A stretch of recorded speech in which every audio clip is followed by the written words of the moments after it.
யாழ்ப்பாணத்திற்கே விஜயம் செய்த எங்களுடைய ஜனாதிபதி அவர்கள் சிங்க மண்டபத்தில் நடந்த கூட்டத்தின் பொழுது அவர்கள் மிக தெளிவாக குறிப்பிட்டார்கள், வேறு எதுவுமல்ல, ஒரு 13 தருவதற்கோ பெடரலை தருவதற்கோ வகையிலான கொடுக்கல் வாங்கல் அல்ல இன்றைக்கு எங்களுக்கு தேவைப்படுகின்றது.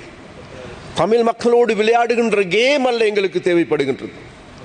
முஸ்லிம் மக்களோடு இனிமேலும் கேம் விளையாண்டது போதும் என்கின்ற நிலையில் நாங்கள் 1947 ஆண்டு, 48 ஆண்டு, 53 ஆண்டு, 56 ஆண்டு, 63 ஆண்டு, 70 ஆண்டு, 77 ஆண்டு தொடர்ச்சியான இனவாதம். 1977 ஆண்டு ஆட்சிப்பீடத்திற்கு வந்த அன்றைய ஐக்கிய தேசிய கட்சி வந்த மறு நிமிடத்தில் ரத்னபுர, பலங்குட, பெல்முதல போன்ற பிரதேசங்கள், அப்புத்தலை, தியத்தலா போன்ற பிரதேசங்களில் வாழ்ந்த தமிழ் மக்களை அடித்து நொறுக்கிய பாவித்தனமான வேலைகளை செய்தார்.